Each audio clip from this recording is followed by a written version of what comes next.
નમસ્કાર વિદ્યાર્થી મિત્રો, વાણિજ્ય પત્રવ્યવહાર અને સેક્રેટરીયલ પ્રેક્ટિસ ધોરણ 11માં આજે આપણે નવા પાઠનો અભ્યાસ કરશું, જેમાં આર્થિક દરજ્જા અંગેની માહિતી મેળવતા તથા ઉઘરાણીના પત્રો.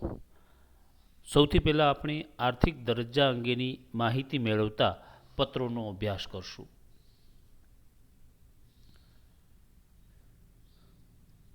ચાલો શરૂઆત કરીએ તો વેપાર ક્ષેત્રના વિકાસમાં ઘણા બધા પરિબળોએ ભાગ લીધો. ખાસ કરી અને સંદેશા વ્યવહારના સાધનો, જાહેરાત રૂપી માધ્યમોનો અસરકારક ઉપયોગ, વિવિધ ધંધાકીય સંશોધનો અને લોકોની ખરીદ શક્તિમાં વધારો થવાના કારણે વાણિજ્ય ક્ષેત્રનો વિકાસ ખૂબ થયો. આ ચાર પ્રમુખ બાબતો એવી છે કે જેમણે વેપારના વિકાસમાં સવિશેષ ફાળો આપ્યો: સંદેશા વ્યવહાર, જાહેરાત, ધંધાકીય સંશોધનો અને લોકોની ખરીદ શક્તિમાં વધારો. આ ચાર બાબતોને કારણે વેપારનો વિકાસ અને વ્યાપ બંનેમાં વધારો થયો. આપણે હમણાં જોયું કે વાણિજ્ય ક્ષેત્રના વિકાસમાં ચાર પરિબળોએ ખૂબ મહત્વનો ભાગ ભજવ્યો. આ ઉપરાંત વ્યાપારિક પ્રવૃત્તિઓના વિકાસમાં એક મહત્વનું અન્ય કારણ એ શાખ પર થતા ખરીદ વેચાણના વ્યવહારો છે. શાખ પર ખરીદ વેચાણના કારણે પણ વેપાર પ્રવૃત્તિઓનો વિકાસ થયો. આ પદ્ધતિને કારણે વેચાણની પ્રવૃત્તિને ખૂબ વેગ મળ્યો. શાખ પર માલ વેચાણના કારણે વેપારની પ્રવૃત્તિ ઝડપી બની. આ પદ્ધતિના કારણે શું થયું તો વેપારીને પોતાના ઉત્પાદનો વેચવા માટે ગ્રાહક શોધવો સરળ બન્યો. વેપારીને સરળતાથી ગ્રાહક પ્રાપ્ત થવા માંડ્યા. બીજું, ગ્રાહકોને નાણાંની ચૂકવણી તરત ન કરવાના બદલે ચોક્કસ સમય મર્યાદામાં અથવા હપ્તા દ્વારા કરવાની હોવાથી ગ્રાહકની ખરીદ શક્તિ વધી. આમ વેપારી અને ગ્રાહક બંને પક્ષકારોને લાભ થયો. શાખની વેપાર પ્રવૃત્તિને કારણે શાખ પર થતા ખરીદ વેચાણના કારણે વેપારીને ગ્રાહક શોધવો સરળ બન્યો અને ગ્રાહકને ચૂકવણી વખતે નાણાં ન ચૂકવવાના બદલે ચોક્કસ સમય મર્યાદા પછી અથવા હપ્તાથી ચૂકવવાના કારણે એમની ખરીદ શક્તિમાં વધારો થયો. આમ બંને પક્ષકારોને ફાયદો થયો.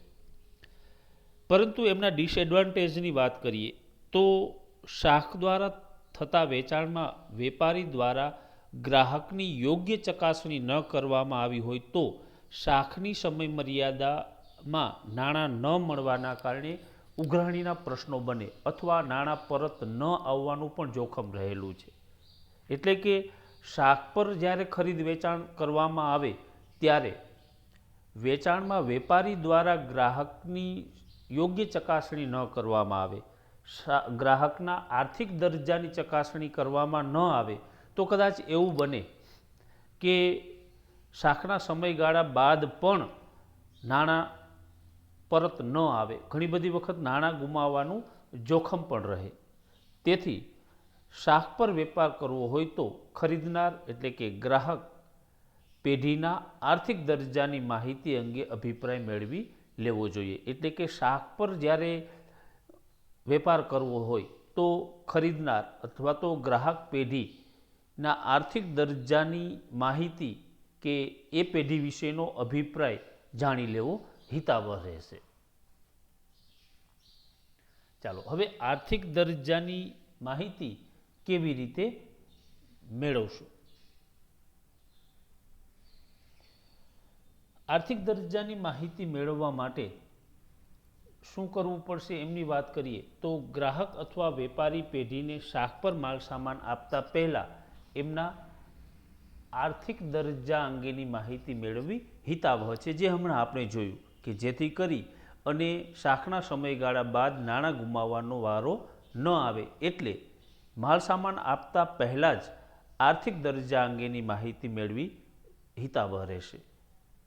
સામાન્ય રીતે આ પ્રકારની માહિતી અને અભિપ્રાય મેળવવા માટે અન્ય વ્યાપારી પેઢીઓ અને બેંકને પત્રો લખવામાં આવે છે. ચાલો હવે ગ્રાહક પેઢીના આર્થિક દરજ્જાની માહિતી મેળવવી હોય તો બે જગ્યાએથી આપને પ્રાપ્ત થશે.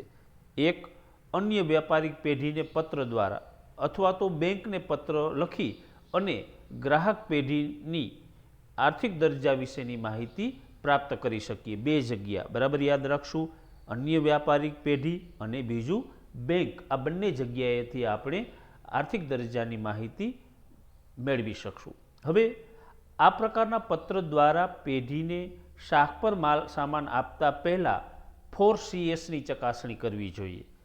ગ્રાહક પેઢીને શાખ પર માલ સામાન આપવો છે તો એમની 4 બાબતોની, જેને આપણે 4CS તરીકે ઓળખીએ છીએ. આ 4CS શું છે એ આપણે હવે જોશું.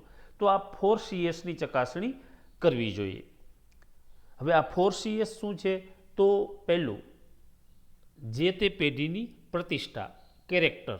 ચાલો સી બરાબર, એટલે કે જે વ્યાપારિક પેઢી ગ્રાહક પેઢીને આપણે શાખ પર માલ સામાન આપવાના છીએ એ પેઢીની પ્રતિષ્ઠા, એમનું કેરેક્ટર, એમનું ચારિત્ર કેવું છે, એ પેઢીની પ્રતિષ્ઠા કેવી છે એ.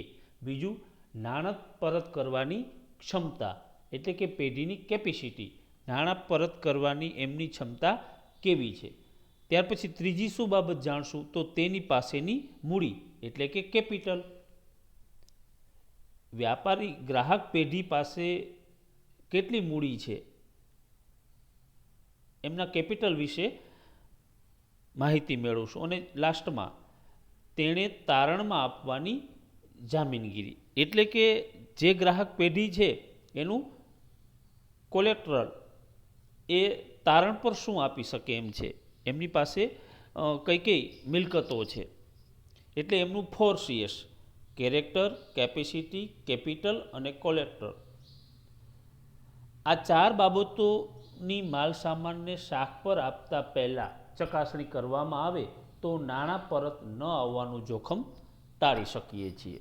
એટલે કે કોઈપણ વ્યાપારિક પેઢી જ્યારે ગ્રાહક પેઢીને શાખ પર માલ સામાન આપશે ત્યારે એમની 4 બાબતોની ચકાસણી કરશે: પ્રતિષ્ઠા, નાણાં પરત કરવાની ક્ષમતા, તેની પાસેની મૂડી અને તારણમાં આપવાની જામીનગીરી. જો આ 4 બાબતોની યોગ્ય ચકાસણી કરવામાં આવે તો નાણાં પરત ન આવવાનું જોખમ ટાળી શકાય છે. ચાલો હવે આર્થિક દરજ્જાની માહિતી કેવી રીતે મેળવશું એમની વાત કરીએ. તો કોઈપણ પેઢીના આર્થિક દરજ્જાની માહિતી મેળવવાની પદ્ધતિ 3 છે. એમની આપણે વાત કરીએ તો સૌથી પહેલાં આપણે કોઈપણ ગ્રાહક પેઢીની આર્થિક દરજ્જાની માહિતી મેળવવી હોય તો આપણે અન્ય વ્યાપારિક પેઢીનો સંદર્ભ આપવા માટે કહી શકાય. એટલે કે ગ્રાહક પેઢીને અન્ય વ્યાપારિક પેઢીનો સંદર્ભ, જેને આપણે અંગ્રેજીમાં રેફરન્સ કહીએ છીએ, અન્ય પેઢીનો સંદર્ભ આપવા માટેનું ગ્રાહક પેઢીને કહી શકીએ અથવા તો ખરીદનારને કહી શકીએ. પણ આ બધી જ બાબતો ક્યારે? જ્યારે શાખ પર માલના ખરીદ વેચાણ થતો હોય ત્યારે. આર્થિક દરજ્જાની માહિતી મેળવવા માટેની પહેલી પદ્ધતિ એટલે અન્ય વ્યાપારિક પેઢીનો સંદર્ભ આપવા માટે કહી શકાય.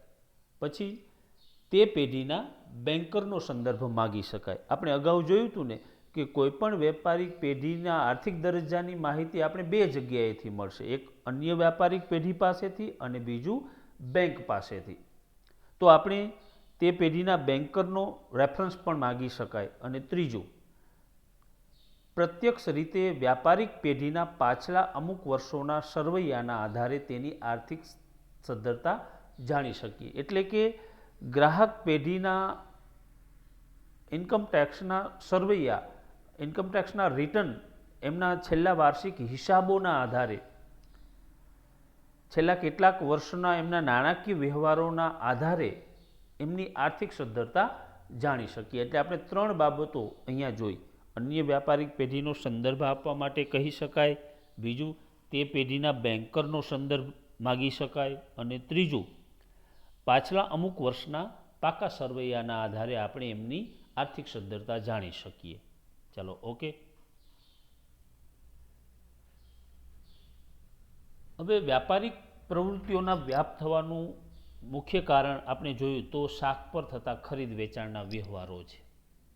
આ પદ્ધતિના કારણે વેપારને વેગ મળ્યો, ઉત્પાદકને પોતાના ઉત્પાદનો વેચવા માટે ગ્રાહક શોધવો સરળ બન્યો અને ગ્રાહકને નાણાંની તરત ચૂકવણી ન કરવાના બદલે ચોક્કસ સમય પ્રાપ્ત થાય છે અથવા તો હપ્તાથી કરવાની હોવાથી ગ્રાહકની ખરીદ શક્તિ વધી છે.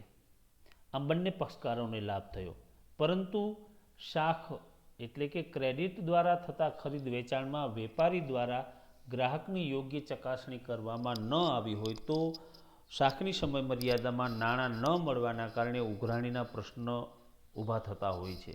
એટલે ખરીદનાર ગ્રાહક કે ખરીદનાર પેઢીના આર્થિક દરજ્જાની માહિતી અંગે અભિપ્રાય મેળવી લેવો જોઈએ. આવો અભિપ્રાય અન્ય વ્યાપારિક પેઢીઓ પાસેથી મેળવી શકશું અથવા તો બેંકના સંદર્ભ દ્વારા જાણી શકશું અથવા તો એમના પાછલા અમુક વર્ષોના વાર્ષિક સરવૈયા, વાર્ષિક હિસાબોના આધારે જાણી શકશું. અહીં આપણે આર્થિક દરજ્જાની માહિતી મેળવવા માટેના કેટલાક પત્રોનો અભ્યાસ કરશું. પહેલું, સંદર્ભ માટે વિનંતી પત્ર. જ્યારે કોઈ ગ્રાહક પેઢી શાખ પર માલ સામાન મંગાવે છે ત્યારે એ પેઢીને કોઈ અન્ય વ્યાપારિક પેઢી અથવા તો એમની બેંકનો સંદર્ભ આપવા માટેનો પત્ર લખવામાં આવે છે, જેને સંદર્ભ માટે વિનંતી પત્ર કહીએ છીએ. આપણે જોઈએ તો અહીં સૌંદર્ય કોસ્મેટિક, એક, રાજ કોમ્પ્લેક્સ, નવા રોડ, વડોદરા. એટલે સંદર્ભ માટેનો વિનંતી પત્ર એ ઉત્પાદક પેઢી વેપારી લખશે. એટલે અહીંયા વેપારી પેઢીનું નામ, સરનામું છે, એમનું ઈમેલ એડ્રેસ, એમનો ફોન નંબર, આ બધું કેવી રીતે લખવું એ આપણે ખૂબ સારી રીતે જાણીએ છીએ. તારીખ 27મી માર્ચ 2016, નવવધુ નોવેલ્ટી સ્ટોર, ઝાંઝર બજાર, સંતરામ રોડ, નડિયાદ. એટલે કે ગ્રાહક પેઢી નવવધુ નોવેલ્ટી સ્ટોર છે. વિષય તો સંદર્ભ મોકલી આપવા અંગે અથવા તો સંદર્ભ મોકલી આપવા બાબત. શ્રીમાન. તારીખ 20મી માર્ચ 2016ના પત્ર દ્વારા અમારી પેઢીને મોટા જથ્થામાં સૌંદર્ય પ્રસાધનો અને કોસ્મેટિકની વિવિધ ચીજવસ્તુઓના ઓર્ડર આપવા બદલ આપનો ખૂબ આભાર. અહીંયા એમણે 20મી માર્ચ 2016ના રોજ નવવધુ નોવેલ્ટી સ્ટોર દ્વારા સૌંદર્ય પ્રસાધનો અને કોસ્મેટિકની વિવિધ વસ્તુઓનો ઓર્ડર પ્રાપ્ત થયેલો છે, એ બદલ આભાર. અમે એ બાબતની પણ નોંધ લીધી કે ઉપયુક્ત માલ સામાન આપ 50 દિવસની શાખ, ચાલો એટલે કઈ પદ્ધતિથી વેપાર થશે? શાખ પદ્ધતિથી ઉપર મેળવવા માગો છો, એટલે કે શાખ પર મેળવવા માગો છો. આપ અમારી સાથે આ પ્રકારનો વ્યવહાર પ્રથમ વખત કરતા હોવાથી વ્યાપારિક શિરસ્તાના ભાગરૂપે આપના આર્થિક દરજ્જા અંગે વ્યાપારિક પેઢી તરીકેની માહિતી આપી શકે તેવી અન્ય કોઈ વ્યાપારી પેઢી અથવા આપની બેંકનો સંદર્ભ આપવો જરૂરી બને છે. ચાલો અહીંયા આપણે એ ધ્યાનમાં રાખશું કે જ્યારે આ પ્રકારનો પત્ર લખીએ ત્યારે ગ્રાહકને એવું ન લાગવું જોઈએ કે એમના નાણાં પરત કરવાની ક્ષમતા ઉપર શંકા છે. એટલે આપણે અહીંયા એવું લખશું કે તમારી પેઢી પ્રથમ વખત જ વ્યવહાર કરતી હોવાથી વ્યાપારિક શિરસ્તાના ભાગરૂપે, એટલે કે વેપારના ભાગરૂપે આપના આર્થિક દરજ્જા અને વ્યાપારિક પેઢી તરીકે માહિતી આપી શકે તેવી અન્ય વ્યાપારિક પેઢી અથવા તો આપની બેંક એટલે કે તમારી બેંકનો સંદર્ભ આપવો જરૂરી બને છે.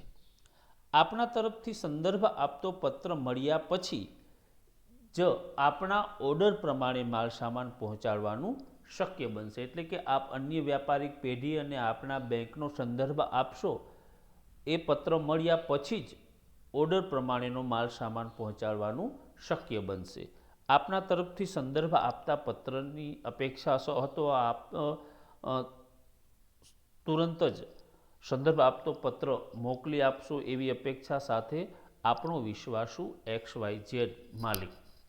અહીં આપણે સંદર્ભ માટે વિનંતી પત્રનો અભ્યાસ કર્યો, જેમાં એક તો ઓર્ડર મળ્યા બદલ આભાર, બીજું શાખ પર માલ મેળવવા માગો છો એટલે વ્યાપારિક શિરસ્તાના ભાગરૂપે આપ અન્ય વ્યાપારિક પેઢી અને બેંકનો સંદર્ભ આપશો.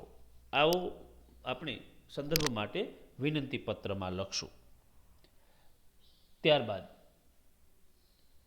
સંદર્ભ મેળવવા માટે લખેલ વિનંતી પત્રનો જવાબ, એટલે કે જ્યારે ઉત્પાદક પેઢી દ્વારા સંદર્ભ માટે વિનંતી પત્ર લખવામાં આવે ત્યારે ગ્રાહક પેઢી વિનંતી પત્રનો જવાબ લખશે. એમને આપણે જોઈ લઈએ તો અહીં ગ્રાહક પેઢી નવવધુ નોવેલ્ટી સ્ટોર, ઝાંઝર બજાર, સંતરામ રોડ, નડિયાદ, એમનું ઈમેલ એડ્રેસ, એમના ફોન નંબર અને 2 એપ્રિલ 2016. ઉત્પાદક પેઢી સૌંદર્ય કોસ્મેટિક 1, રાજ કોમ્પ્લેક્સ, નવા રોડ, વડોદરા. અમારી પેઢીના સંદર્ભ અંગે.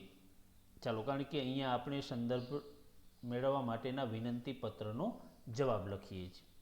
મહોદય, આપના તારીખ 27મી માર્ચ 2016ના પત્રમાં આપે અમને સંદર્ભ આપવા સૂચવેલ વ્યાપારિક શિરસ્તાનું પાલન કરવામાં અમે પણ માનીએ છીએ. ચાલો, એટલે શરૂઆતમાં જે સંદર્ભ આપવા માટે વિનંતી પત્ર મળ્યો છે એમનો ઉલ્લેખ કરશું. અહીંયા 27મી માર્ચ 2016ના પત્રમાં સંદર્ભ આપવા માટે વિનંતી કરેલી હતી, એટલે અહીં આપણે લખશું કે વ્યાપારિક શિરસ્તાના પાલનમાં અમે પણ માનીએ છીએ. અમે છેલ્લા 10 વર્ષથી સૌંદર્ય પ્રસાધનોની વસ્તુઓના વેચાણ સાથે સંકળાયેલા છીએ.